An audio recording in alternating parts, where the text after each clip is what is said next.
Coucou, c'est parti. Là, c'est des ovnis au Pérou. C'est très intéressant aussi. Je ferai certainement une vidéo vendredi, samedi matin, et après j'en ferai pas avant, on va dire lundi ou mardi, je sais pas trop, parce que comme j'ai beaucoup de trucs à faire par la suite, peut-être dans 2-3 jours je serai absent, un truc comme ça. Donc je sais pas. On aura encore une après celle-là, d'ici une journée, après je sais pas. J'ai beaucoup de choses à régler, on va dire. Allez, c'est parti. Des ovnis, attention, danger, ovnis attention danger, de Bernard Bidot. Des ovnis au Pérou, c'est un passage très intéressant aussi. Et voilà, je voulais le lire et après, demain j'en fais une vidéo, après je sais pas, d'ici 2-3 jours, je sais. C'est parti.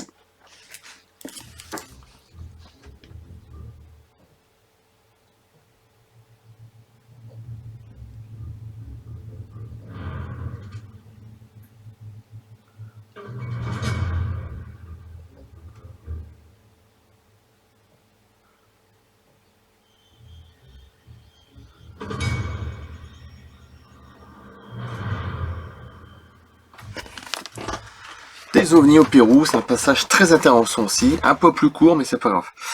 Des ovnis au Pérou.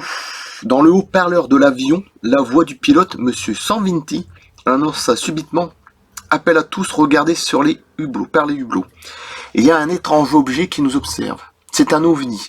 Les 52 passagers et les 6 membres d'équipage assistèrent alors à un spectacle qui les a abasourdis. » Donc déjà, on imagine que c'est certainement quand même un gros avion, parce que 52 passagers, tout de même, ça fait quand même pas mal. Un engin lumineux de forme conique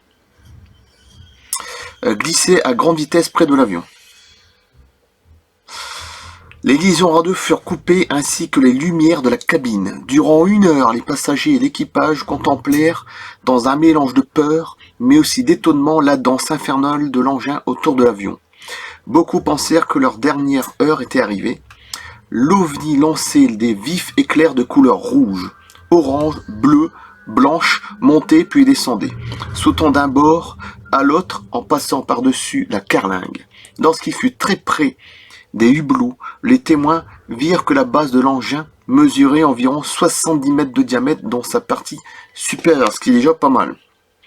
En forme conique, je rappelle. Après 1 heure de manœuvre fantastique, l'engin disparut dans une accélération incroyable au dire des pilotes.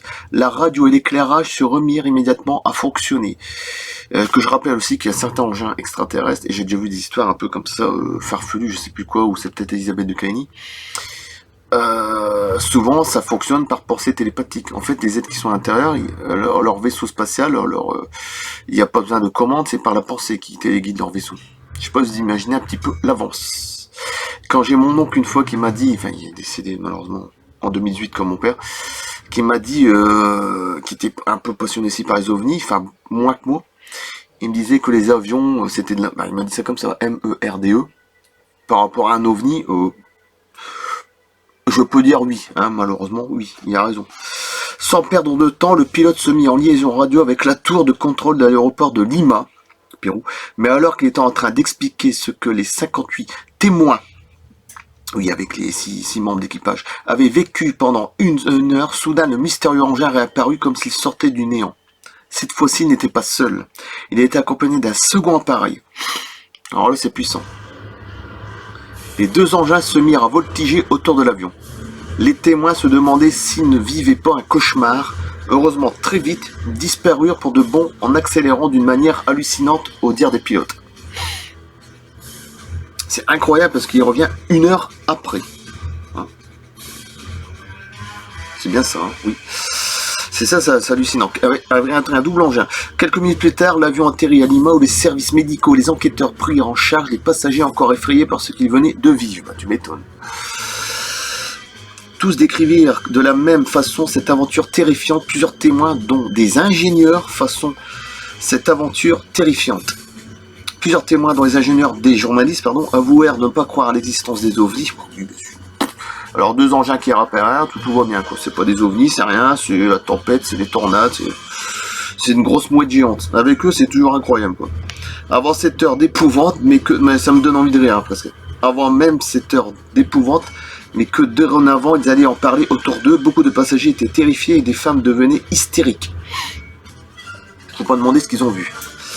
Seuls les enfants s'amusèrent énormément de cette situation dont ils ne réalisèrent pas le danger.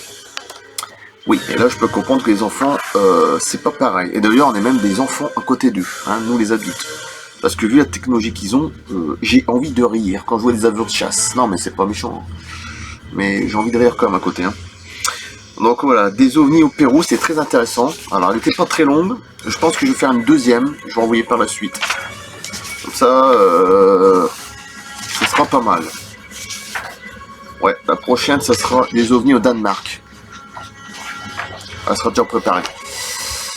Je vais lui envoyer par la suite. Voilà, merci. A plus.